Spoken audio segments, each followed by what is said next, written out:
So hi and welcome to Student Cubby. My name is Arshikan and in this video I'm going to talk about सवाल Saturday. मतलब आपके सवालों के जवाब जो आप comment section में पूछते हो. अब you might be expecting Rohit, right? But he's not here because he had an accident yesterday. So I thought of you guys were waiting for this episode. So here I am with the episode. So let's get started with the first question in the list, which is for सवाल Saturday.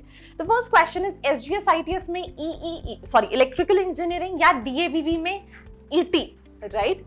या JC और MITS में CS बता दो please. मतलब question ये है कि मुझे इन तीनों में से क्या लेना चाहिए. तो मेरा एक पर्सनल सवाल होगा. आप सोचोगे कि मैम आप तो कहीं ना कहीं जवाब नहीं देना चाह रहे हो, राइट? एंड उसका रीजन क्या है कि देखो बहुत सारे बच्चे हैं which are very keen for branches like computer science या फिर IT जैसी ब्रांचेस या कंप्यूटर स्पेशलाइज्ड ब्रांचेस जो बहुत सारे कॉलेजेस में हैं.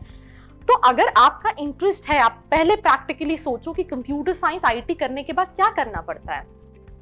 कंप्यूटर साइंस IT करने के बाद आपको कोडिंग करनी पड़ती है. मतलब आपको 10 से 12 घंटे you have to sit on computer, you have to code. आपकी सोशल लाइफ उतनी अच्छी नहीं होती है if you go for the development profile, right? So अगर आपको यह है कि नहीं मुझे अपना करियर, राइट, जो है वो कंप्यूटर साइंस और IT में ही बनाना है, तो उस केस में आपको JEC या MITS में CS चूज करना चाहिए, राइट? सब सिंपल सी चीज है. अगर आपको अपना करियर और आपको वही स्ट्रीम चाहिए.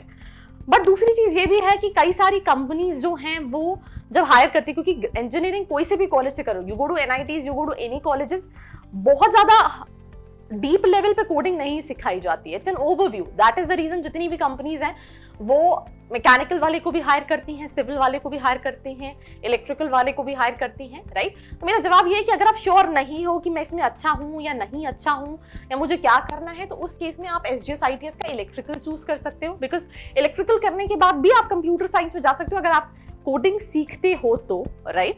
और आप इवन इलेक्ट्रिकल से रिलेटेड कंपनीज जा सकते हो. बिकॉज हम जितनी भी कॉलेजेस में बात करें पैन इंडिया, वहां पे 50 to 60% कंपनीज की अगर हम बात करें तो that is related to IT, ठीक है? तो वो ज्यादातर IT की कंपनीज है, बट वो कंपनीज उन्हीं लोगों को लेती हैं जिनको आता है. सिंपल सी चीज है. आपके क्लास में एक टीचर है, राइट, पढ़ा रहा है, किसी बच्चे का 60 आएगा, किसी बच्चे का सप्लीमेंट्री आएगा, किसी का 80 आएगा, तो वहां पे वो आपके ऊपर डिपेंड करता है कि अगर आप उसमें अच्छे हैं तो आपका प्लेसमेंट लग जाएगा, नहीं अच्छे हैं तो आप SGS ITS से कर लें, MIT से कर लें. सिचुएशन जो है वो सेम रहने वाली है. सेकेंड क्वेश्चन है मिस्टर का, राइट? मेरे को TFW मिल जाएगा ऐसा कॉलेज में 3,50,000 रैंक में.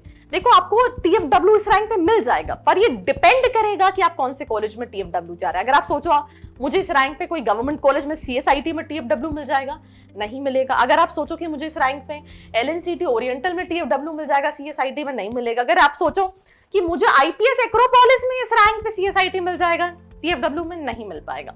तो आपकी रैंक के हिसाब से कई सारे कॉलेजेस हैं जहां पे आप TFW ले सकते हैं, राइट? बट अगर आप सोचो कि नहीं मुझे तो टॉप 10 टॉप 12 में ब्रांच भी CSIT चाहिए और TFW भी चाहिए, तो वो पॉसिबल नहीं है. क्योंकि TFW का सिंपल सा 6 लाख की रैंक होनी, 6 लाख से कम का इनकम होना चाहिए, इनकम सर्टिफिकेट फादर का. पर जैसे for example Shri GS ITS की अगर CS जो है नॉर्मल CS 25,000 पे क्लोज हो रही है, तो उसकी FW वाली जो CS है, फ्री वेवर वाली जो CS है, वो 23,000 पे क्लोज होगी या फिर 21,000 पे क्लोज होगी. मतलब यहाँ पे जनरल की जो रैंक है उसके बेसिस पे फ्री वेवर सीट मिलती है, तो उसका कट ऑफ जो है वो और कम पे जाता है. तो आई ट्राइड कि मैं आपको एग्जांपल के थ्रू एक्सप्लेन कर सकूं, but I hope it was satisfactory for sure. Moving to the third question which is from Kanha Ashu tech, right? ठीक है. तो फर्स्ट राउंड के बाद अगर हम सेकंड में बैठे तो क्या फर्स्ट वाली सीट हट जाएगी? यस. आप सेकंड में तभी पार्टिसिपेट कर सकते हैं जब आपने फर्स्ट राउंड में कोई सीट नहीं ली है. ये DT का रूल है. बहुत सारी काउंसलिंग पैन इंडिया होती है, वहां पे ऐसी सिचुएशंस नहीं होती है. बट MPDT में क्या है कि अगर आपको फर्स्ट राउंड में सीट मिल गई, आपने एडमिशन ले लिया, तो आप you are not eligible to participate in second round, not even CLC. आप उसमें पार्टिसिपेट तभी कर सकते हो जब आपने वो सीट छोड़ दी हो.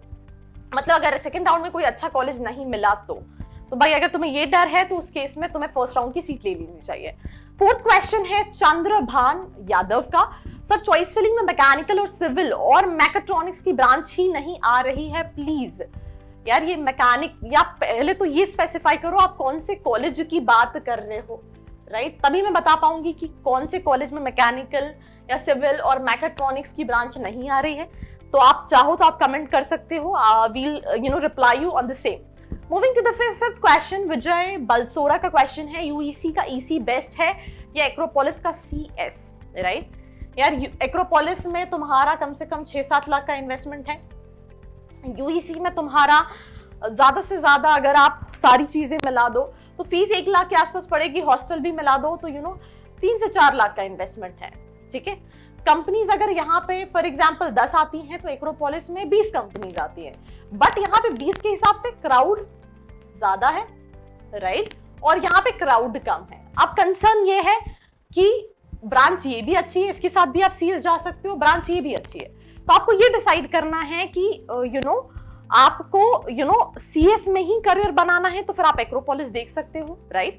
और अगर आपका श्योर नहीं है कि यार मुझे कंप्यूटर साइंस ही जाना है, वो मैं एज अ ऑप्शन देख रहा हूँ, तो उस केस में आप उज्जैन का ईसी ले सकते हो, बिकॉज उसकी रैंकिंग, उसकी ब्रांड वैल्यू थोड़ी सी ज्यादा है comparatively to Acropolis. Now Ankit Singh का क्वेश्चन है, सर मेरा राउंड 2 के लिए फिर से रजिस्ट्रेशन होंगे? यस, राउंड 2 के लिए फिर से रजिस्ट्रेशन होंगे। जितने भी स्टूडेंट्स कहीं ना कहीं फर्स्ट राउंड में रजिस्ट्रेशन नहीं कर पाए हैं उनके पास सेकंड राउंड के ऑप्शन है, बट सेकंड राउंड में सीट्स कम होंगी, तो उसके हिसाब से आपको बहुत सोच समझ के चॉइस फिलिंग करनी है। इसके लिए अगर आप कोई हेल्प चाह रहे हैं तो नीचे जो प्रोफाइल एनालिसिस फॉर्म दिया है उसमें भी आप काउंसलर के थ्रू भी चॉइस फिलिंग करा सकते हैं। सेकंड 8th क्वेश्चन है, कोलोनोल सिंह जिनकी रैंक है 2,50,000 में, मुझे कौन सा कॉलेज मिलेगा? अगर आपको अच्छी ब्रांच चाहिए इस रैंक पे तो माधव MITS ग्वालियर डाल दो, right?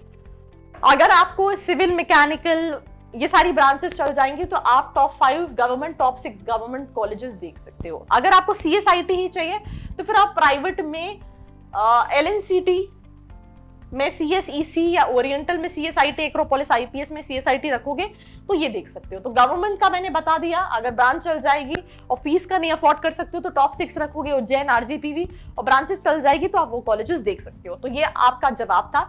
With this moving to the next question, जो कि अंकित का क्वेश्चन, आई होप हो सकता है you are missing your brother भैया, I don't know you are liking this video और नॉट, बिकॉज उनकी वो जो टोन है, मैं बहुत सारे बच्चों से मिलती हूँ and they always say this thing कि मैम हमें तो रॉथर सर की वीडियो पसंद है, please let me know in the comment section कि आपको मेरी वीडियो पसंद है या नहीं, या फिर रॉथर की पसंद है। यार मतलब थोड़ी सी इज्जत रख लेना, but I definitely check it out, right? अगर आप ये वीडियो यहाँ तक देख रहे हैं। अंकित का सवाल है, MPDT में अपग्रेड के बाद रिपोर्टिंग करेंगे जब बिना MPDT में अपग्रेड के बाद रिपोर्टिंग करेंगे जब बिना TC और माइग्रेशन के एडमिशन हो सकता है क्या? नहीं, बिना TC और माइग्रेशन के एडमिशन नहीं हो सकता है। जब भी आप रिपोर्ट करोगे, राइट, आपको TC माइग्रेशन देना पड़ेगा, राइट? क्योंकि अगर आपके कॉलेज से नहीं, स्कूल से नहीं आए तो वो बात अलग है, बट मेजॉरिटी ऑफ स्कूल्स में आ चुकी है TC माइग्रेशन, तो वो आपको सबमिट करना जरूरी है, बिकॉज उसके बिना एडमिशन नहीं होता है, स्पेशली गवर्नमेंट कॉलेजेस।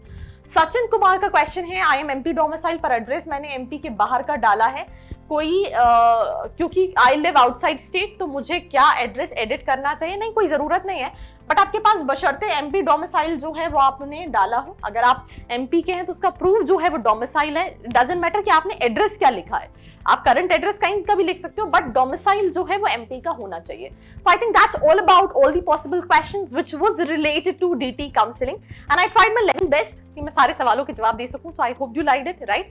अपने दोस्तों के साथ शेयर करना है और ऐसी वीडियोस के लिए बने रहना है मेरे। I hope you like this video. For more such videos, keep watching our channel. And do not forget to like, share and subscribe.